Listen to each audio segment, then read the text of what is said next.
राम राम भाई सबने, मैं आपका भाई सोनू शर्मा आपका इस चैनल पे हार्दिक स्वागत करता हूँ। आशा करता हूँ कि आप सब लोग ठीक होंगे, स्वस्थ होंगे। भाई आज बात करांगे ग्रुप डी पे। ग्रुप डी में क्या होया था, किस तरह के बालकों के स्वाद लिए गए 50-80 द्वारा और उनकी गलत नीतियों द्वारा। भाई सबसे पहले इन ग्रुप डी की 14,000 पोस्ट काटी थी 2023 में। फिर उसका पेपर ले लिया अक्टूबर में। फिर रिज़ल्ट आया और 22 इवनिंग वालों का सत्यानाश कर दिया। 22 इवनिंग वालों के नंबर काट लिए गए नॉर्मलाइजेशन के नाम पर। और उसके बाद भाई सोशियो इकोनॉमी वाला लफड़ा था 5 नंबर वाला, तो उसमें भाई और नाश कर दिया गया। 10,997 लोगों की लिस्ट लगाई गई, उसमें भी भाई आई चलेगी कट ऑफ। फिर इन 3600 का काटा, फिर पोस्ट इंक्रीज करके 1700 का काटा। फिर भी वह जो नंबर थे वो नीचे नहीं आए, लिस्ट भी ज्यों की त्यों बनी रही। खासकर EWS की पॉइंटों में कम गई।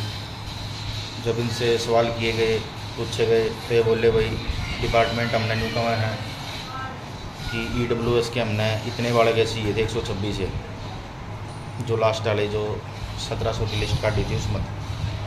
तो कड़े का इंसाफ है भाई, लेकिन इसके ऊपर कोई भी सवाल नहीं उठाता कि 22 इवनिंग में 5 से 7 क्यों काटे गए नंबर, और EWS के सिर्फ 126 ही क्यों 1700 में से।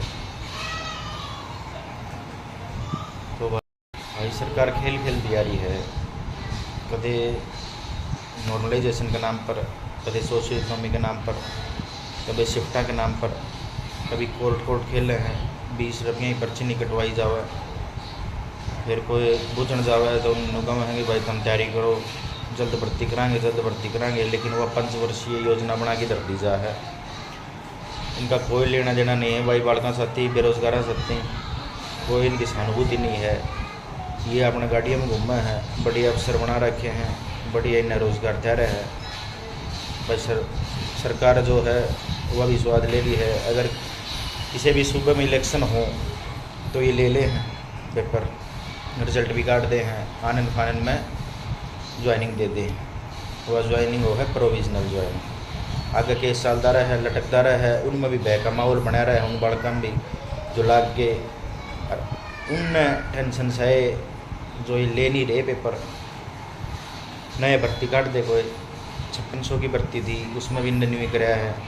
10 महीना तक तो बोल दे रहे कि हाँ भाई कराएंगे, जल्द कराएंगे, तैयारी करो। कोई रेस मारा है, कोई अखबार की कटिंग देखा है रोज़। सारा इनका ये काम है, बालका तक झूठा दिलासा देना, भर्ती काटनी, वोट लेनी, वोट लिया पास ठंडे बस्ते में चली जाए सारी चीज़।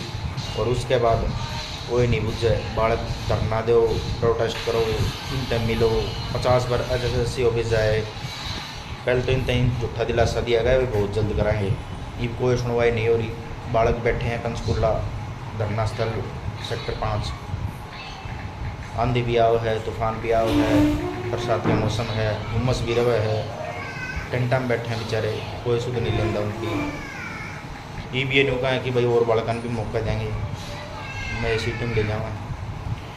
तो और बालका तक मौका देना था तो सीटी क्वालिफाई खातर कितने बालक मिले थे। CM सैनी ने शपथ ली, उससे 4 महीना पक्ष है इलेक्शन हुआ है, तो 4 महीना के दौरान बहुत बालक मिले हैं। उन तक भी झूठा दिलासा दिया गया कि सीटी क्वालिफाई हो जाएगा, कर देंगे, यो तो करे देंगे, अगला भी कर देंगे। अगला भी केक रहा है जो यूनिवर्सिटी होगा उसमें 4 गुना की जगह 10 गुना का है बस। और जो का तो बच्चे रिपीट होते हैं, बच्चों को नंबर आ जाए नंबर है, लेकिन चांस नहीं मिलता। EWS वालों की ऊपर चली गई थी कट ऑफ जर्नल से। हरियाणा पुलिस जो 6000 की थी, जो वैकेंसी इनने काटी थी पिछले साल, तो उसमें न्यू आया था भाई, EWS की 6 नंबर ऊपर चली गई। उन बालकों जिसके 53 नंबर थे, 54 नंबर थे, 52 थे, 52.5 थे, 51 थे, 50 थे, और कहने मिला जनरल वाला 48 नंबर वाला भी पेपर दिया है 50 में, फिर इन्हें 5600 काटी। तो बालका ने सोची कि पिछली में नंबर नहीं आया, इसमें तो आ जाएगा, फार्म भरिए। फिर इन्हें फार्म की डेट बंद कर दी, और उसके बाद भी 2-4 दिन का फिर टाइम दिया गया कि भाई और भर लो, भर दिया। फिर ये न्यू है एकदम कि जयराम रमेश ने इलेक्शन कमीशन में एक एप्लीकेशन लगा दी कि बच्चों को लुभावने के लिए है 5600। फिर CM सन्नी का है कि हाँ उसने करी है कारण वो ले शपथ लेंदी सादर थारी भर्ती प्रक्रिया शुरू करते हैं। और ये जयराम रमेश जो ना लगा हुआ है एप्लीकेशन कोई भी करते हैं। तो ये बात हुई थी, इनका कोई कुछ नहीं है, ये सिर्फ स्वाद ले बालकों के। और बालक भी घर पड़े रहे हैं, इकट्ठे हो गए। 15 लाख बालक हैं हरियाणा में जो भर्तियाँ की तैयारी कर रहे हैं, उनमें 1 लाख भी रोड के ऊपर आ जाए, धरना स्थल के ऊपर पहुँच जाए, 2 घंटा में सारा काम हो जाए। और ग्रुप डी की वेटिंग लिस्ट के बारे में बात करेंगे। ग्रुप डी की वेटिंग लिस्ट तो नहीं है, वो रिवाइज लिस्ट है, डायरेक्ट लिस्ट लागेगी, वो 7596 जो इन्हें कही है। लेकिन अगर तरीक़त देखा जाए, कायदे देखा जाए, तो बालक शिफ्ट हुए हैं तो वो 6 से 7 हज़ार हुए हैं। लेकिन जिन्होंने ज्वाइनिंग ही नहीं किया वो 4 से 5 हज़ार है, लगभग 12,000 पोस्ट खाली थी। लेकिन ये नहीं हुआ है कि 7596 के लगावांगे, तो उनने विचार भी ना लिया कर दिया नहीं। कल ये प्रेस कॉन्फ्रेंस करे हैं कि हम 5600 का फिजिकल ले लेंगे, जनवरी में करी थी इन्हें प्रेस कॉन्फ्रेंस, तो उन्होंने ले लेंगे भाई। तो कड़े फिजिकल, कड़े PMT PST कि मैं कौन आड़े न्यू बालक धक्का कहाँ है। कोई प्राइवेट कराया है 10-20 हज़ार रुपया में बेचारा अपने, तो माँ बापू तो 500-700 रुपये लेगी लाइब्रेरी में पड़ा है। तो यो सौदा चढ़ रहा है हरियाणा में। तो मैं मुख्यमंत्री साहब का रिक्वेस्ट करना चाहूँगा कि यो सारा सिस्टम जो खेल खेलने लग रहे हो, वोट ही राजनीति है, ये बंद कर दो और इन बालकों को रोजगार दे दो। बिजली, पानी, सड़क खतर सरकार को चुनी जा, रोजगार भी एक अहम मुद्दा है। एक भविष्य की आगे के सपने होते हैं, एक भविष्य की कल्पनाएं टिकी होती हैं, उसका घर परिवार हो है, लोग रिश्तेदार हो।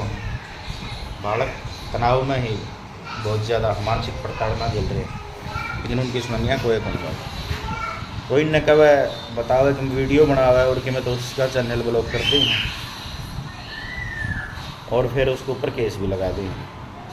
लेकिन मैं ये बात बता रहा हूँ फ्रीडम ऑफ स्पीच के नाम पे, अभिव्यक्ति की आज़ादी, क्योंकि इस देश में शोषण के विरुद्ध अधिकार है भाई आवाज़ उठाने का, और आवाज़ उठाओ। जब तक घरों से नहीं निकलोगे, प्रोटेस्ट नहीं करोगे, सरकार को अपनी ताकत नहीं दिखाओगे, तब तक कुछ नहीं होगा भाई। ऐसे ही गेम चलते रहेंगे और ये स्वाद लेते रहेंगे, इतने 5 साल पूरे हो जाएंगे। CM सैनी का 20% कार्यकाल तो पूरा हो लिया, क्योंकि 5 साल बताएं, 1 साल उड़ना हो रहा है, 11 महीने हो लिए। तो यह है भाई, आप सब तभी हाथ जोड़ के रिक्वेस्ट है कि अपने घर हाथ लिखड़ो, धरना स्थल पर पहुँचो, मीडिया को बुलाओ।